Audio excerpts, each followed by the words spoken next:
Olá! O Inspeção Nacional de hoje começa com uma pergunta. Você já pensou que talvez seja melhor para uma criança não ir à escola e ser educada em casa? Muitos pais não só defendem isso, como adotam essa prática.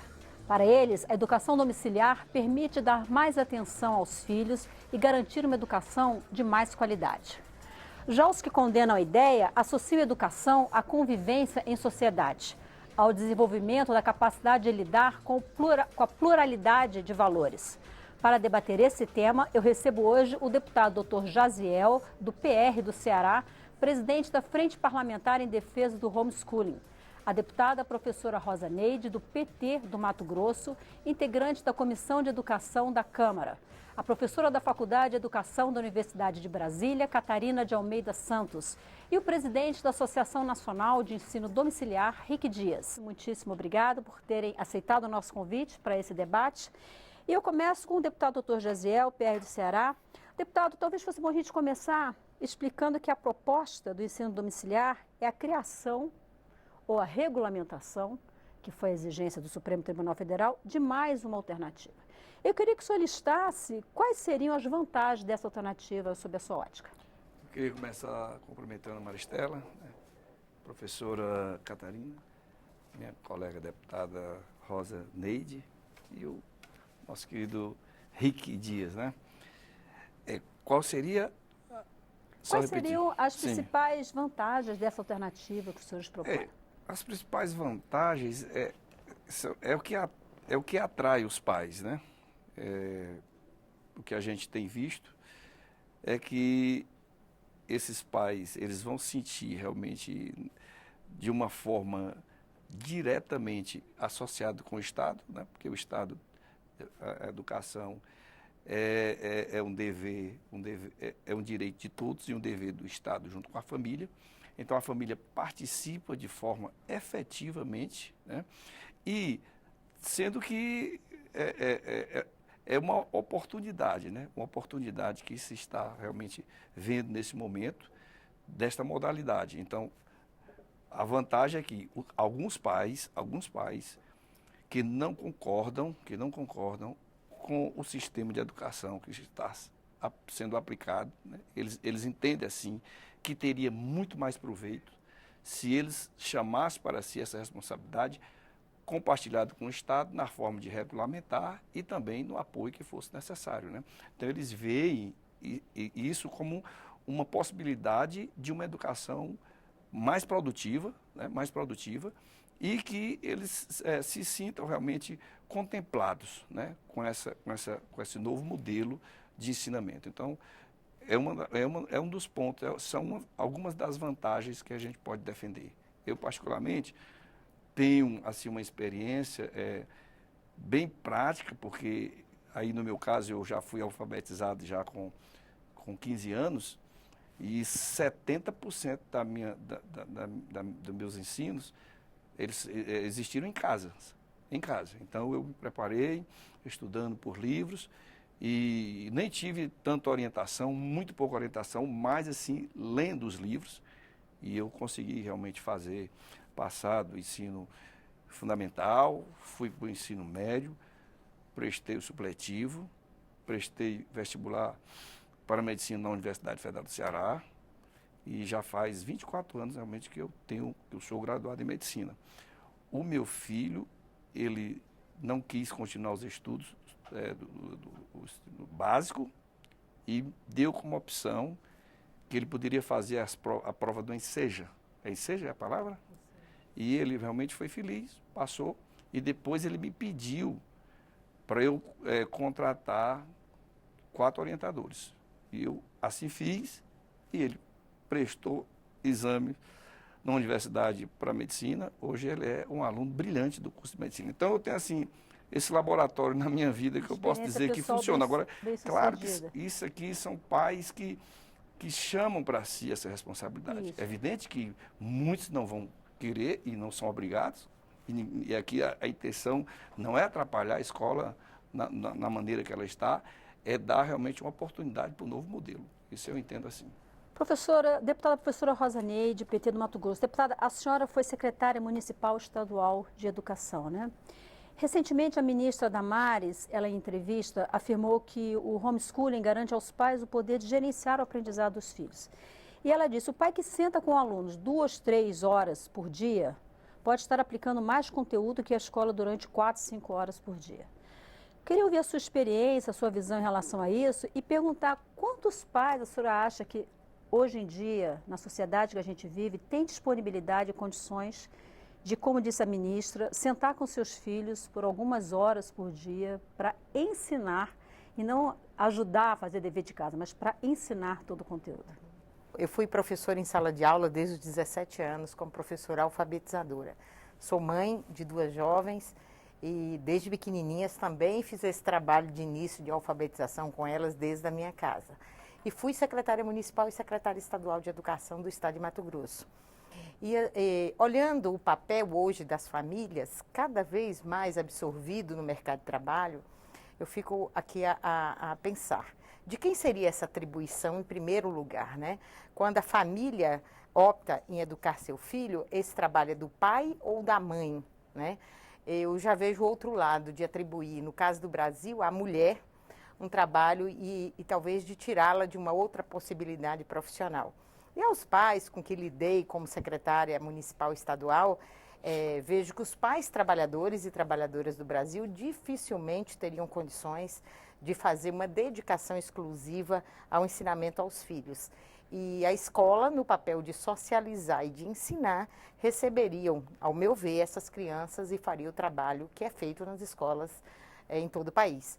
E assim, o papel dos pais é um papel muito significativo, não nego isso, a presença do pai e da mãe e de quem tiver responsabilidade com aquela criança, junto a ela, acompanhando, indo à escola, ensinando as atividades, fazendo todo o possível para acompanhá-la é fundamental. Agora, assumir para si a responsabilidade sem permitir a essa criança lidar com a diversidade da vida que ela tem na escola, acho muito complicado, né? E como você perguntou, que tempo esses pais têm? Eu acho que o pai trabalhador do Brasil não tem esse tempo para dedicar a esse ensinamento que a escola hoje o faz na vida escolar das nossas crianças no Brasil. E dificilmente pais que hoje colocam filhos na escola pública teriam condições de contratar tutores para fazer. Com certeza, nenhum deles, né? Essa alternativa, nenhum né? deles. Professora Catarina Santos, a senhora que é especialista, né, professora da Faculdade de Educação da Universidade de Brasília, recentemente, em setembro do ano passado, esse assunto foi discutido no Supremo Tribunal Federal, que julgou que o ensino domiciliar é sim constitucional, mas que precisaria ser regulamentado, e é essa tentativa que o Congresso tenta fazer nesse momento, né? Já, aliás, desde antes já vinha essa discussão aqui. E nessa discussão no Supremo, o ministro Luiz Roberto Barroso, que foi favorável ao ensino domiciliar, ele disse que ele apontou como um dos aspectos a baixa qualidade da educação ofertada pelas escolas. Eu queria ouvi-la em relação, não só ao que já foi comentado aqui, mas em relação a isso. Isso seria um bom argumento para o ensino domiciliar? Então vamos lá, né? A gente está pensando aqui a educação na perspectiva da garantia do direito e da garantia do direito do sujeito. E nesse caso, o direito à educação não é do pai ou da família, é do estudante, né? E aí, quando a gente pega a resposta ou o parecer, ou o discurso, né, que embasou o parecer do ministro, a gente precisa se perguntar o seguinte: se a escola não está alcançando a qualidade necessária, a gente abandona a escola ou a gente precisa garantir as condições para que essa escola se desenvolva e garanta essa qualidade? Quando eu pego os argumentos, né, e aqui a gente não vai debater a questão não vai entrar na questão dos valores das defesas de cada um, mas pensar a questão do papel que o Estado tem na garantia da formação dos sujeitos. Quando a gente pega os argumentos utilizados, por exemplo, de que a escola que aquilo que está sendo oferecido na escola não é insuficiente, que os pais querem o direito de educar os seus filhos, e aí não há nada na base legal brasileira, nem no debate sobre educação, que diga que os pais não podem participar ativamente do processo de formação dos seus filhos na escola. Ao contrário, A escola requer muito que isso aconteça e há uma baixa participação, muitas vezes, dos pais de todas as classes sociais. Inclusive, já existem provas de que quando os pais participam, os resultados tendem a ser melhores. Com certeza, os resultados tendem a ser melhores. Né? Então, há uma demanda da escola, há uma demanda, inclusive, dos professores, ao dizerem que, na verdade, as famílias estão deixando todo o processo de formação a cargo da escola, tem participado muito pouco nesse processo de formação. Então, o que a gente precisa mais é de maior participação dos pais no processo de formação na escola. Então, quando a escola não está contente, quando a escola não é a escola que queremos, a gente não deve fechar a escola, abandonar a escola ou negar a escola. Eu não estou aqui dizendo que todas as pessoas que defendem o homeschool estão defendendo o fechamento da escola, mas no sentido de que quando se a escola não está boa, a gente precisa melhorar a escola.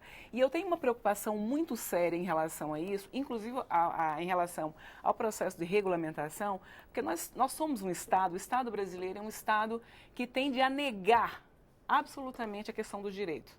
O Estado brasileiro protela tudo o que pode para garantir os direitos.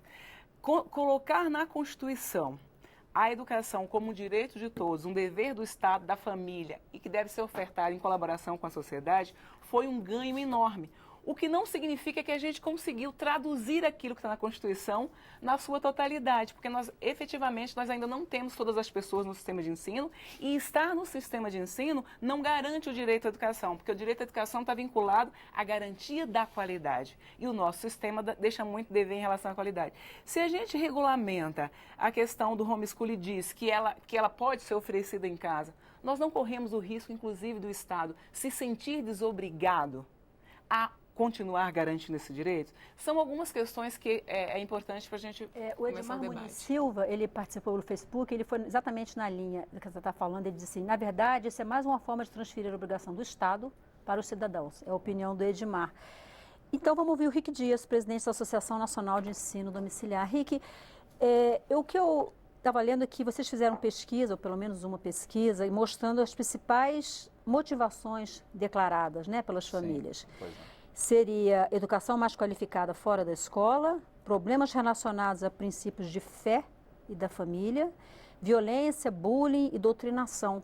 São alguns dos pontos. Eu queria que você falasse um pouco sobre essa pesquisa, sobre esses resultados também. De fato, essa é uma questão importante porque nós precisamos entender, né? As nossas discussões elas podem ser acaloradas, mas os números eles são frios. 1/3 das famílias que tira os filhos da escola para educar em casa no Brasil, na última pesquisa que fizemos, ela o faz pelo desejo de oferecer uma educação mais personalizada, que possa desenvolver valores, que possa desenvolver o potencial, as habilidades, os dons, os talentos que aquela criança tem, é fato, e aqui não é nenhum tipo de crítica à escola, mas notadamente um pai leva vantagem se ele tem 1 ou 2 filhos em relação a um professor numa sala de 40 com relação à efetividade do ensino. Isso é uma fala da própria pedagogia que eu estou me apropriando, né?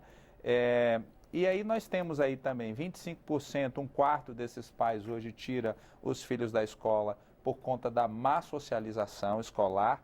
É bom que se diga, muitas vezes eu estou em debates como esse e tem uma coisa que eu preciso falar para vocês que eu sinto uma certa deslealdade, não é proposital, mas na discussão, é que nós tentamos comparar a escola ideal com a educação domiciliar. Sim. Então, quando se diz que a escola é o espaço lúdico do aprendizado livre, do exercício da tolerância e da harmonia das relações, eu concordo que a escola possa ser isso, mas ela não é.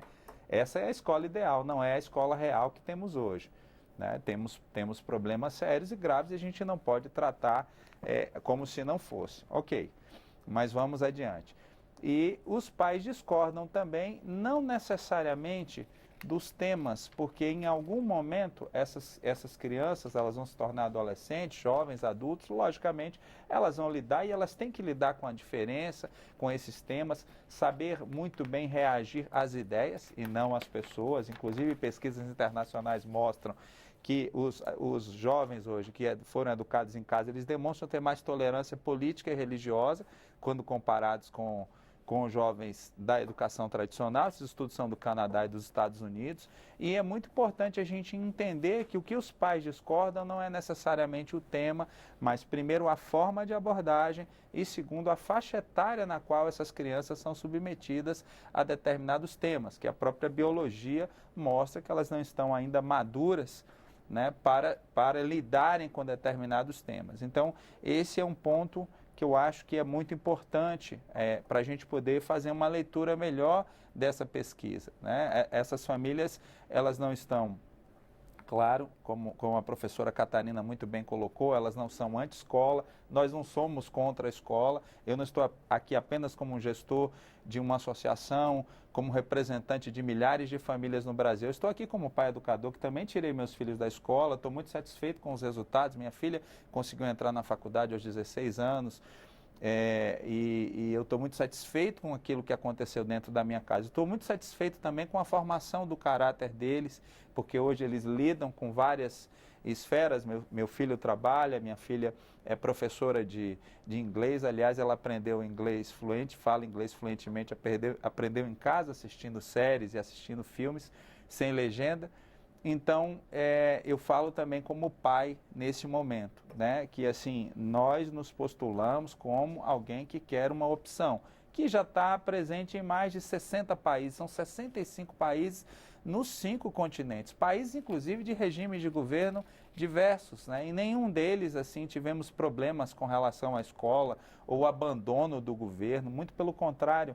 Para nossa tristeza, para minha tristeza como cidadão, esses países, a maioria deles estão na nossa frente nos rankings e nos índices de desenvolvimento de educação.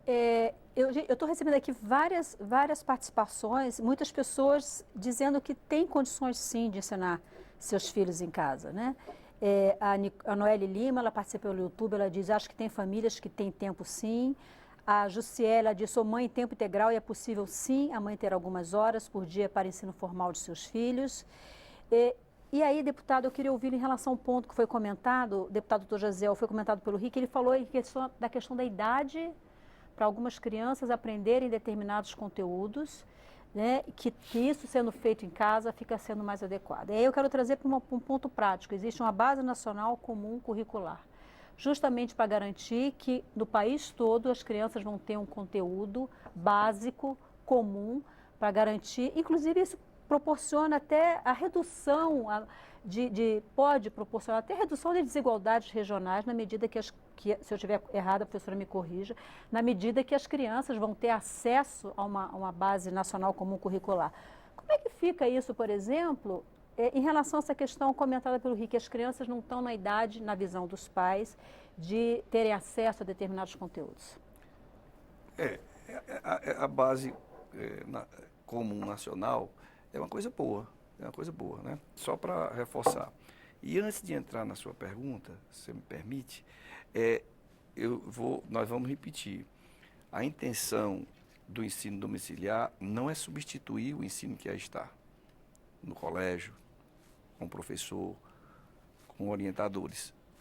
Não será, porque aí seria realmente uma coisa que ia na contramão. Então, a intenção não é essa, porque se fosse, eu não estaria aqui defendendo uma coisa que eu vi que era indefensável. Então, a intenção não é substituir, nem muito menos que haja um abandono dessa escola, né? Então, se hoje você tem até abandono você vê em muitas famílias, muitos filhos não participam, muitas crianças não participam da escola. E, no entanto, o poder público não obriga essas pessoas, os pais, a colocar essas crianças na escola. Então, a intenção aqui não é que haja substituição, nem que haja abandono, né? É uma forma opcional que a gente está lutando para que haja realmente um equilíbrio, né? Um equilíbrio. E aí, respondendo a sua pergunta, essa questão, também a questão de ensinamentos, né? Ensinamentos inapropriados, que a gente vê, que, por exemplo, eu no meu estado, eu posso testemunhar isso, que a gente teve realmente que enfrentar uma barreira, e lá nós fizemos realmente uma grande luta, travamos uma grande luta, graças a Deus que vencemos, no plano estadual de educação, onde realmente se via ensinamentos terríveis que expunham as crianças a uma sexualidade terrível, né? E coisas que até para adulto a gente ficava pensando se dava para a gente tolerar, quanto mais para adolescente ou mesmo uma criança, né, de 10 anos, 12 anos. Então, essas questões realmente elas trazem para os pais um receio grande da escola, normalmente como está sendo ensinada, como está sendo praticada. Então, é preciso esses pais terem uma opção. E aí é opção, é para quem quer, quem entende que deve conservar esses valores. Então, eu entendo que há, nesse momento, uma confusão na cabeça de crianças, de jovens, partindo também da escola tradicional, como nós estamos vendo. Então, os pais se afligem por isso. Esses pais que estão querendo esse ensino domiciliar são pais altamente, eles estão sabendo da sua responsabilidade. Eles querem o melhor, porque eu quero lhe dizer o seguinte, que Jesus, uma vez falando, ele disse que os pais, nós que somos humanos, que falhamos, que erramos, queremos o melhor para os nossos filhos. Então, os pais, o princípio é básico. Os pais sempre, com rara exceção, sempre eles vão querer o melhor para os seus filhos. Eles sempre estarão dispostos a proteger. Qualquer um de nós que estamos aqui, a gente até morre pelos filhos. Então, se os pais veem essa opção, com certeza eles vão fazer esse trabalho e vai realmente corresponder o que a gente está pensando, ou, no mínimo, nós devemos dar uma oportunidade para ver se funciona ou não funciona. Mas existe realmente um clamor desses pais e dessa sociedade por várias questões, inclusive questões morais.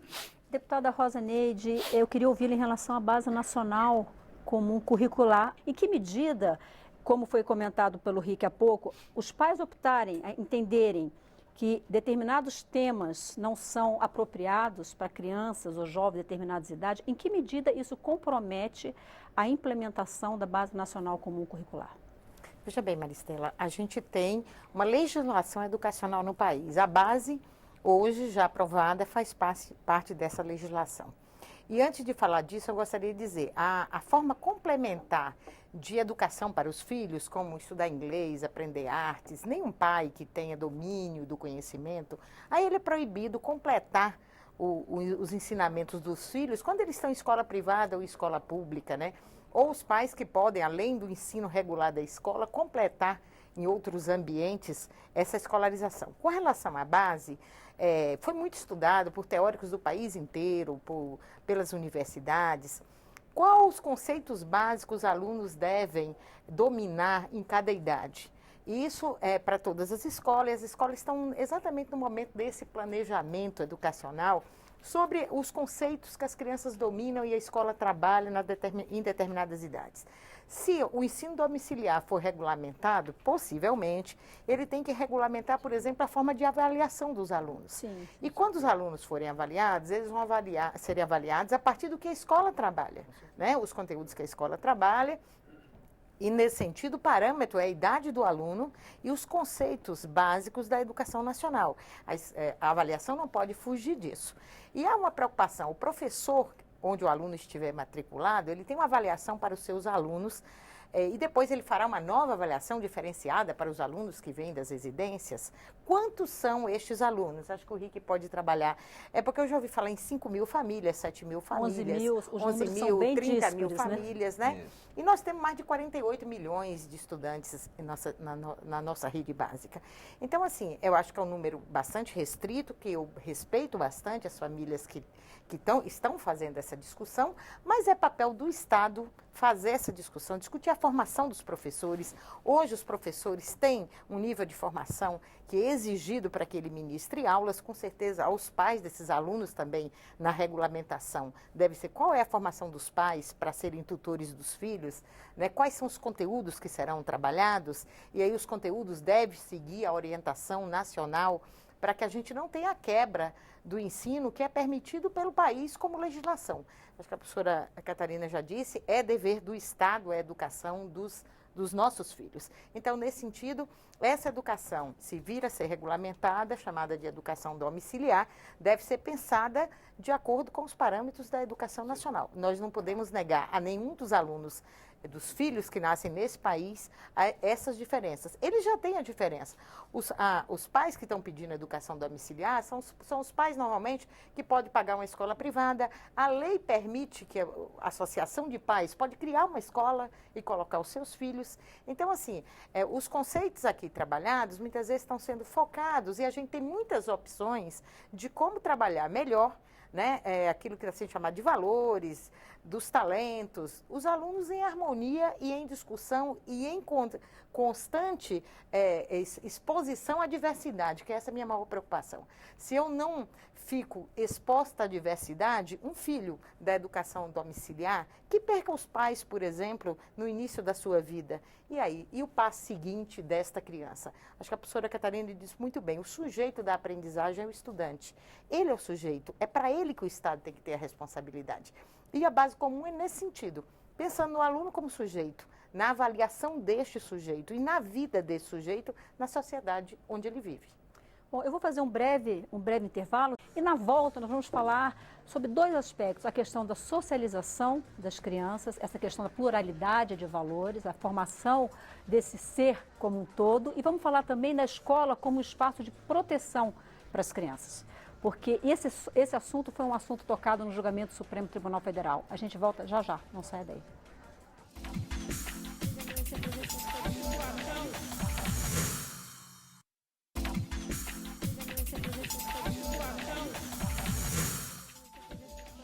A Educação Nacional está de volta. Hoje estamos falando de homeschooling, que é como é conhecido o ensino domiciliar. Estamos debatendo os prós e os contras dessa ideia. Eu recebo hoje o deputado Dr. Jaziel, do PR do Ceará, presidente da Frente Parlamentar em Defesa do Homeschooling. A deputada professora Rosa Neide, do PT do Mato Grosso, integrante da Comissão de Educação da Câmara. A professora da Faculdade de Educação da Universidade de Brasília, Catarina de Almeida Santos. E o presidente da Associação Nacional de Ensino Domiciliar, Rick Dias. Professora, eu queria ouvi-la em relação a dois pontos. A questão da socialização, essa questão de lidar com o diferente, uma coisa que na nossa sociedade tem sido cada vez mais difícil, parece. E também um pouco sobre a Base Nacional Comum Curricular. Se eu falei alguma besteira em relação à redução de desigualdades, por favor, fique à vontade para corrigir. Não, bom, a base não é a base do consenso, na verdade, né? Ela é bem criticada por muitos setores da sociedade, inclusive pelos seus conteúdos, né? Mas, de qualquer forma, é a base que temos, né? Em relação à questão da socialização, a escola, ela é o espaço a Constituição, ela vai dizer no artigo 205 que a educação é direito de todos e as funções que ela tem. Então, ela tem a função de desenvolver o pleno desenvolvimento, de garantir o pleno desenvolvimento do sujeito, né?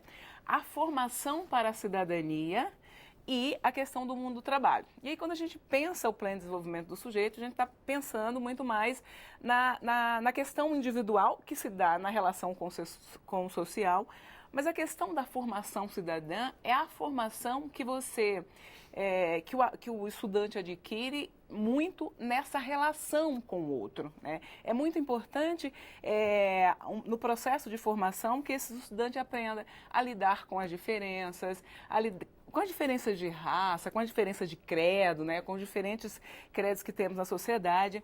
E o processo de aprendizagem não é uma questão simplesmente individual que você desenvolve sozinho. O processo de formação, ela se desenvolve também na relação com o outro. Então, a escola, ela é o segundo espaço de socialização da criança, né? O segundo, dependendo, tem aí a questão da igreja e tal, mas assim, ela tem o primeiro espaço, é a família, a escola é o segundo espaço de socialização. E é o espaço em que se trabalha também a questão dos conteúdos científicos. Então, a escola, ela é uma instituição criada exatamente para trabalhar de forma coletiva, né, com a questão do saber sistematizado. E aí, quando o deputado Jaziel diz que um pai com 2 filhos ganha de um professor, assim, você tem que pensar qual é a formação que um professor tem, inclusive, para lidar com o conjunto de criança e também quais são as condições que o nosso Estado dá para que esses professores trabalhem, inclusive com salas superlotadas, com um número acima do permitido. E aí tem uma outra questão que você falou em relação à questão da proteção, que é muito importante, né?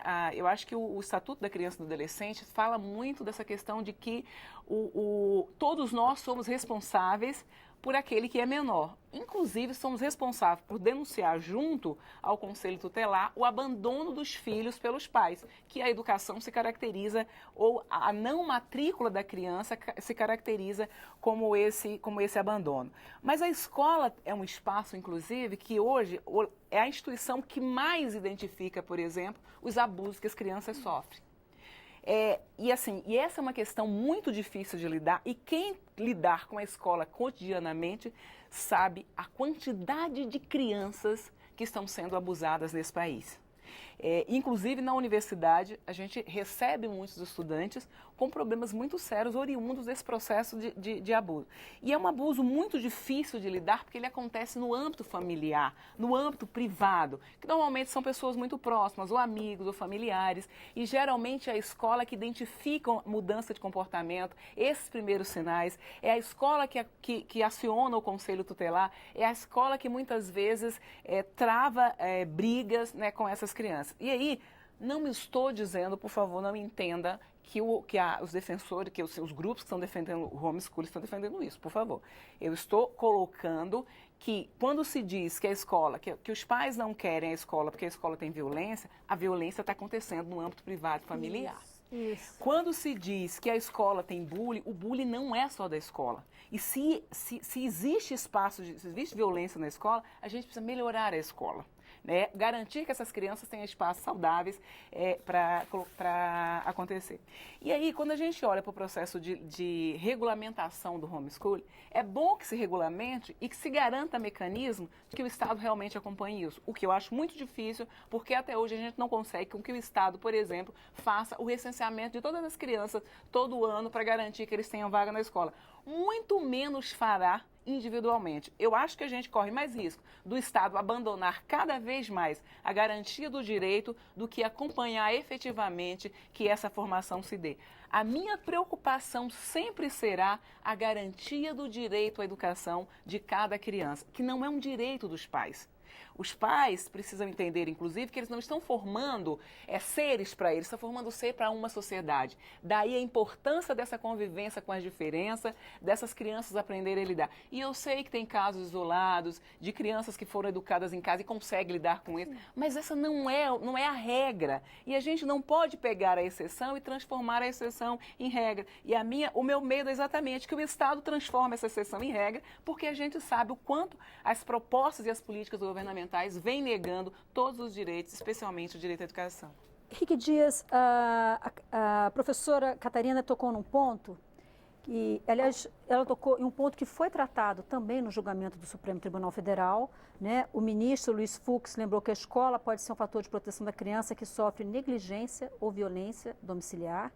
E o ministro Ricardo Lewandowski ressaltou que a prática do homeschooling poderia estimular o trabalho infantil e escamotear outras graves mazelas que acometem menores. É claro, como disse o deputado Dr. Jaziel, que, regra geral, os pais querem o melhor para os seus filhos, né? Nós somos pais, sabemos disso. Mas nós sabemos também que esses males fazem parte da nossa sociedade. Então, eu queria ouvi-lo em relação a isso. Como evitar que isso não aconteça? Como proteger essas crianças, esses jovens, desse tipo de problema? Bom, em primeiro lugar, eu queria, assim, até, de certa forma, refutar algumas questões que foram colocadas, das quais eu discordo por questões delas não têm um embasamento com dados, né? Por exemplo, o que eu sei, a escola pode ser um meio, e eu acho que em muitos casos de se identificar maus tratos ou desrespeito aos direitos da criança, concordo plenamente, mas não é o principal. A minoria apenas das denúncias vem da escola, né? A maioria está entre parentes, está entre vizinhos, amigos, esses dados estão aí. Tanto que o ministro Lewandowski e o ministro Fux Ambos falaram dessa violência, falaram disso, que isso pode ficar mascarado na educação domiciliar, mas eles também não têm esses dados em relação à escola. A escola não é o principal identificador dessa mazela da nossa sociedade. Uma outra questão importante que a gente precisa entender é o seguinte: uma família desestruturada socialmente, ela não se interessa pelo homeschool. Uma família desestruturada, uma família miserável economicamente, uma família cujos pais precisam trabalhar o tempo inteiro, eles não têm o menor interesse pelo homeschool, porque o homeschool dá muito trabalho. Dá trabalho fácil é você pegar uma criança e colocar ela dentro de uma van e mandar ela para a escola, ficar ou metade do dia ou o dia inteiro, né, livre nesse sentido, para você poder fazer todas as coisas que você precisa. Mesmo que ela tenha um interesse subreptício nesse tipo de prática, Rick Dias? Como assim? Não entendi sua Mesmo pergunta. que você disse que uma família desestruturada não tem interesse no homeschool, Sim. né?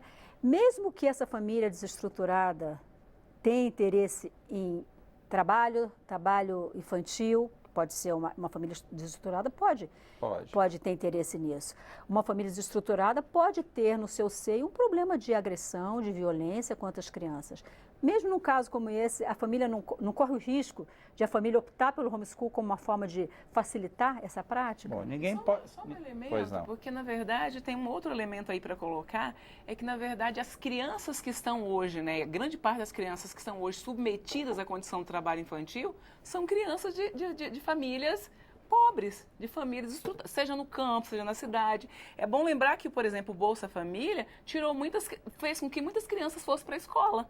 Porque essas crianças, essa bolsa, por exemplo, daria a renda que essa criança obteria desse mercado. Condicionada. Então, é bom a gente lembrar desses dados também. Pois é, mas aí é que está. A gente não tem dados, a gente tem dados de fora, mas a gente não tem dados no Brasil para a gente refutar a educação domiciliar aqui. Fora, os dados todos são positivos. Por exemplo, ninguém tem nenhum dado da questão da socialização escolar, do quanto ela é boa ou não. Eu posso garantir a vocês que o atirador de Minnesota, o atirador de Michigan, os atiradores de Columbine, os atiradores da Virgínia, o atirador de Realengo em 2011, os atiradores de Suzano, todos eles vieram da escola. Então, assim, se fôssemos colocar... atiradores porque foram não pra se escola. tornaram. Então, a gente não pode dizer que a educação domiciliar não socializa, porque senão todos os esquisitos, aqueles desajustados socialmente, eles viriam do homeschool, e a gente nem tem base para dizer isso. Por exemplo, a socialização de uma criança pequena, ela precisa ser mediada por um adulto competente. Quando você diz assim, olha, não bate no coleguinha, empresta o brinquedo. Todo mundo aqui nesse estúdio já fez isso alguma vez, com o seu filho ou com outra criança. O professor pode fazer isso na sala de aula? Com certeza pode, mas não com 40, com 50 alunos. Né, que eu acho também que é desumano. Aliás, os professores hoje estão engrossando as filas dos consultórios psiquiátricos com doenças psicossomáticas ocasionadas pelo estresse da sala de aula. Eu reconheço isso.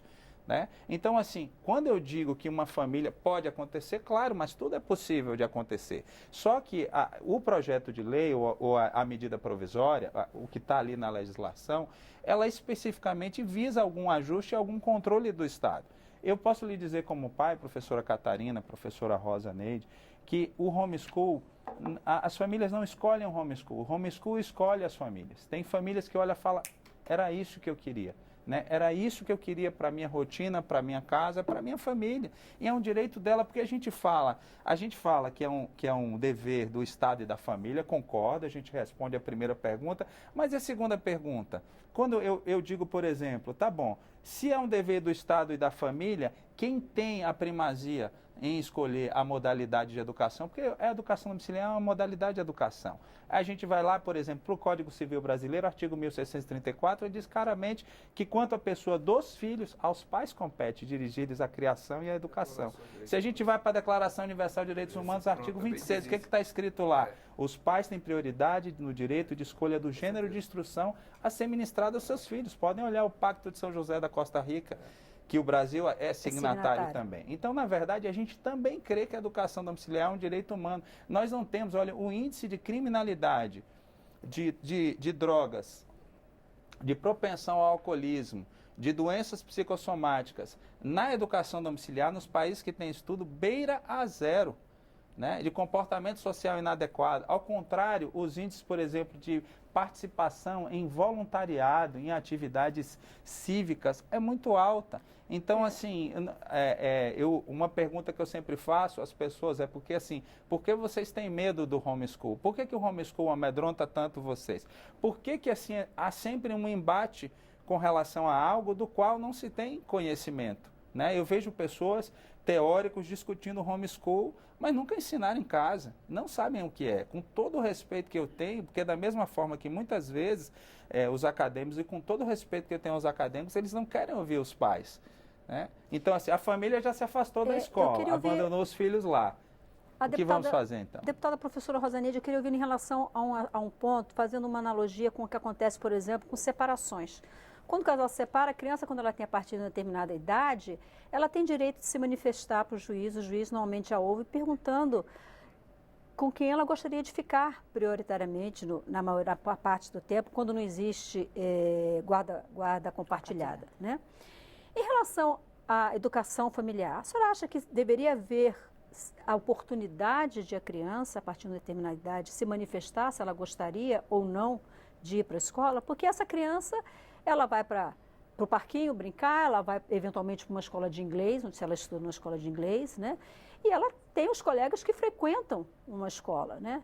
Será que seria interessante garantir essa possibilidade, essa alternativa? Eu acho que, Maristela, você ajuda bastante, porque nessa discussão da regulamentação, pode ser uma das questões. A criança conhecer primeiro o espaço da escola, ela não pode se manifestar sem ter passado pela escola, né? A possibilidade dela estar em casa com os pais e estar na escola. Mas eu queria, assim, também muito respeitosamente falar aqui para o Rick, quando a gente fala de família desestruturada, dá a impressão que a gente foca nas famílias mais pobres do país como famílias desestruturadas. Se a gente pensar, eu não me lembro os nomes agora, daquele casal que a filha convidou o namorado para assassinar os pais, se pensar no conceito de estrutura familiar do país, a gente vai dizer que era uma família estruturada, né? Um pai com terceiro grau, acho uma que o mãe... pai até era médico, né? Suzana Richthofen, exatamente.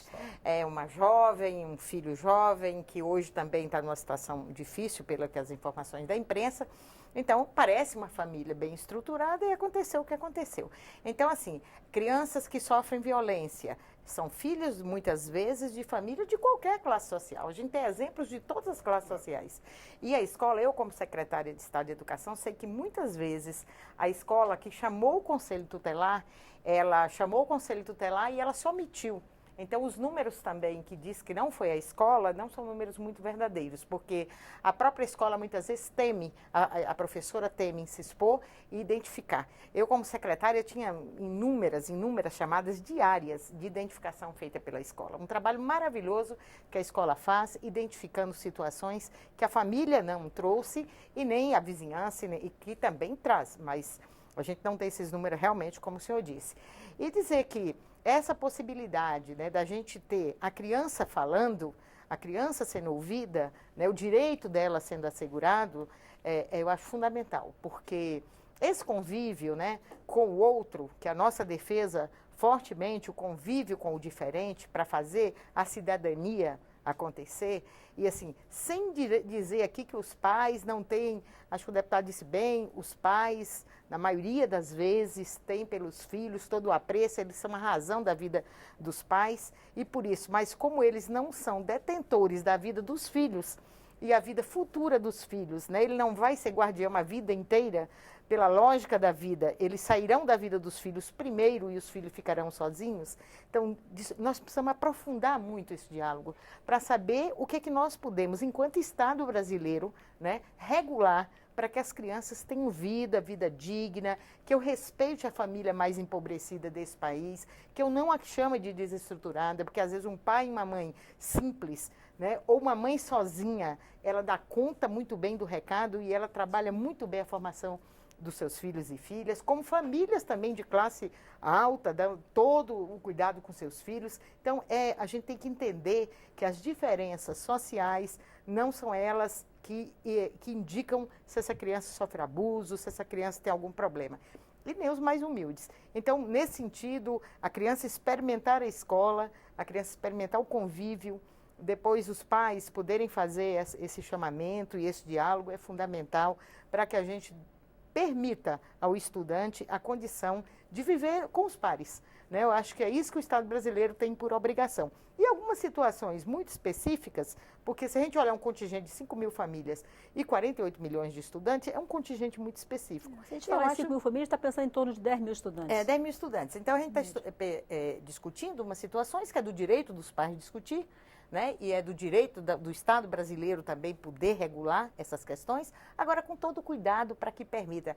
Alguém disse aqui, minha filha aos 16 anos estava na universidade, então está saindo da adolescência e está no convívio com seus pares também. Né? Então ela veio de um processo educativo e ela ingressou na universidade e vai conviver com os pares. Com 15 dias de aula foi eleita líder da turma, para quem diz, por exemplo, que a educação não socializa. Eu só queria colocar uma questão, só refazer aqui uma fala, talvez tenha ficado mal entendida.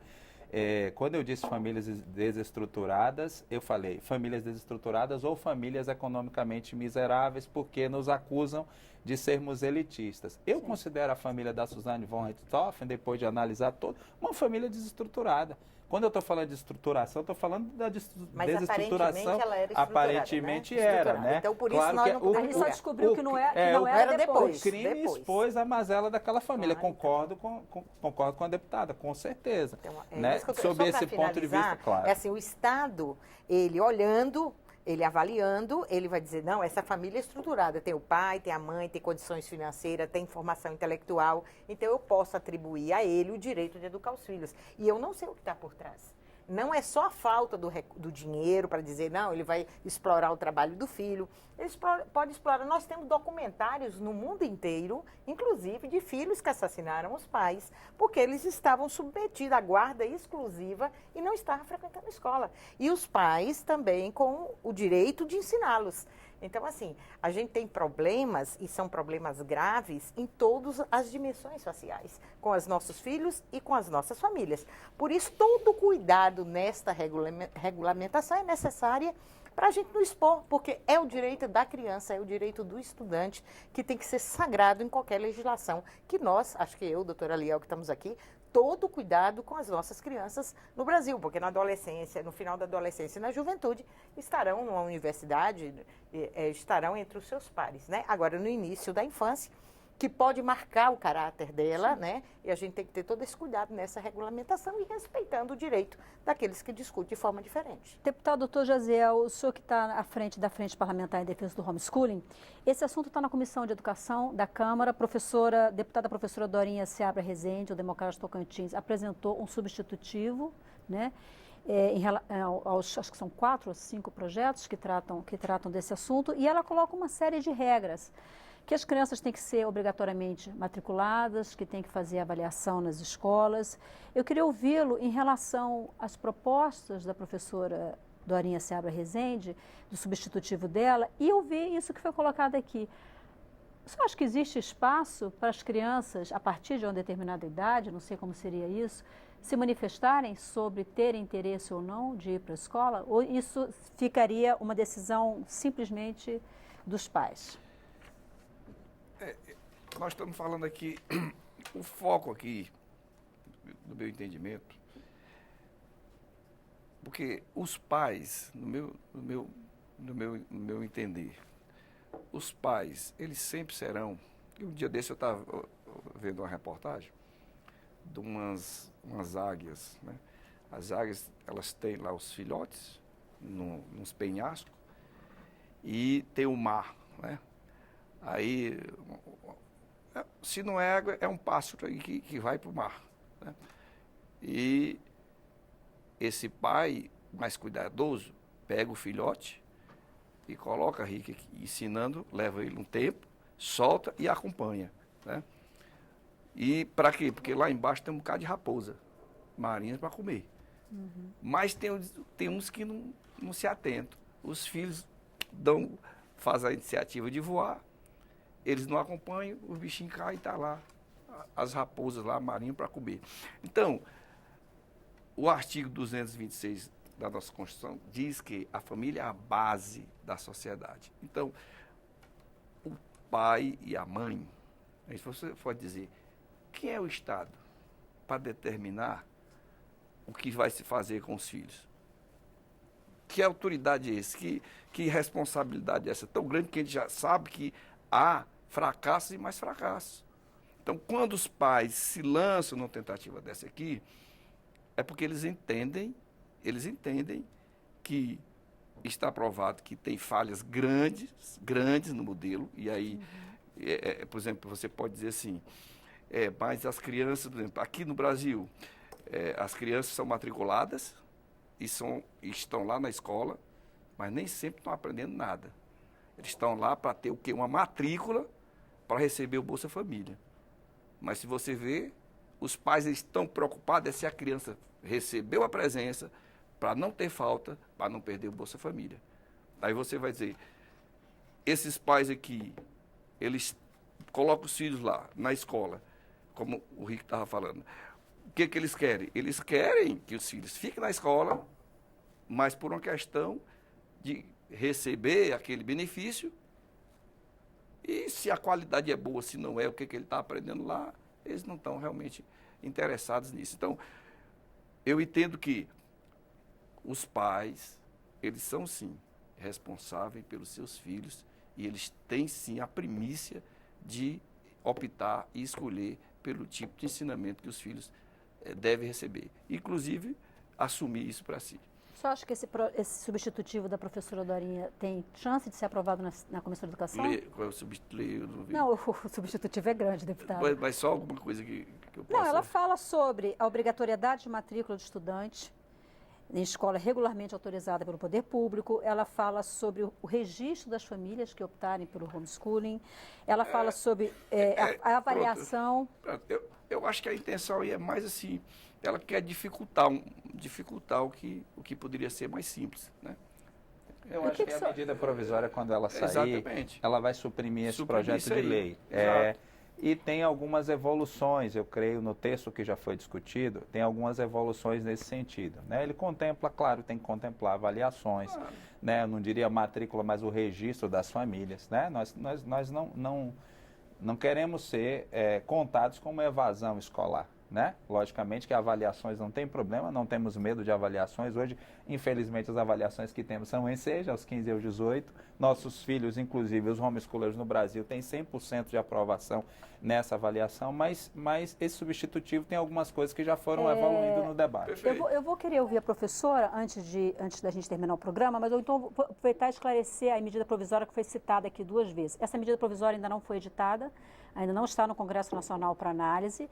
Existe uma expectativa de edição de uma medida provisória, isso foi falado desde o início do governo, porque a questão da regulamentação do ensino domiciliar é uma das metas do governo Bolsonaro para os 100 primeiros dias, é a meta de número 22, o governo faz 100 dias amanhã, então existe uma expectativa, né, de quem defende essa prática de edição de uma medida provisória.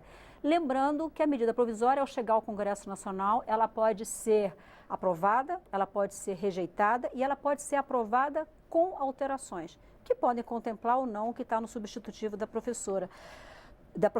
deputada professora Dorinha Seabra Rezende. Professora Catarina, para a gente encerrar o programa, eu queria ouvi-la sobre a possibilidade, você falou muito do aluno, do estudante como sujeito, sobre a possibilidade de ele, em determinado momento, ser ouvido, se ele quer ou não continuar no homeschooling. Tá, eu acho que ouvir os estudantes, ouvir as crianças, é sempre uma ótima pedida. Agora, precisa saber em quais condições, né, que ouvir. Então, por exemplo, você oferecer uma escola, uma escola desinteressante, uma escola que não tem as condições de funcionar, né, e perguntar para essa criança se ela quer ir para essa escola ou se ela quer ficar em casa, é uma coisa. Você oferecer uma escola que essa criança tenha todas as possibilidades de desenvolver, que tenha as condições de fazer com que ela tenha qualidade, que tenha laboratórios, que tenha toda a infraestrutura, que tenha bons professores formados e interessados em estar na escola porque tem condições de trabalho, que não estejam adoecendo pelas condições dadas pela escola, isso é outra, né? Então, ouvir essa criança desde que ela também tenha uma experiência na escola. Não tem como a criança escolher ir para a escola se ela nunca participou dessa escola, né? E aí, em relação ao processo de regulamentação, Eu acho que a gente precisa repensar o que é que estamos fazendo com as medidas provisórias no Brasil. O que é a figura da medida provisória na nossa Constituição e o que nós estamos fazendo com as medidas provisórias. Eu acho que a questão da regulamentação da educação domiciliar, que ela precisa ser debatida, inclusive por indicação do próprio STF, né, ela não tem a urgência e a emergência para ser por medida provisória, e mais, é sério demais para ser regulamentado por uma medida provisória. Isso precisa ser debatido, ter projetos que coloquem as condições. É muito importante que tenha, assim, se vai ter homeschooling, que tenha acompanhamento, que se saiba quem são essas famílias, né? Inclusive como forma de obrigar ao Estado, não só a acompanhar, mas para oferecer educação para quem não está na lógica do homeschooling. Então, acho que tudo isso é muito importante. Para a gente encerrar o programa, é só acrescentar o que a professora falou. Para a edição de medida provisória, a Constituição estabelece que são necessários 2 requisitos: urgência e relevância. E esses 2 requisitos são analisados ao chegar ao Congresso Nacional. O Congresso Nacional tem que se manifestar se de fato era urgente e relevante que o Poder Executivo deixasse de o assunto ser debatido e discutido pelo rito normal, pelo Poder Legislativo, e o Poder Executivo tomar a frente disso. Se o Congresso entender que é urgente e relevante, a medida provisória é admitida e aí é discutido o mérito da proposta.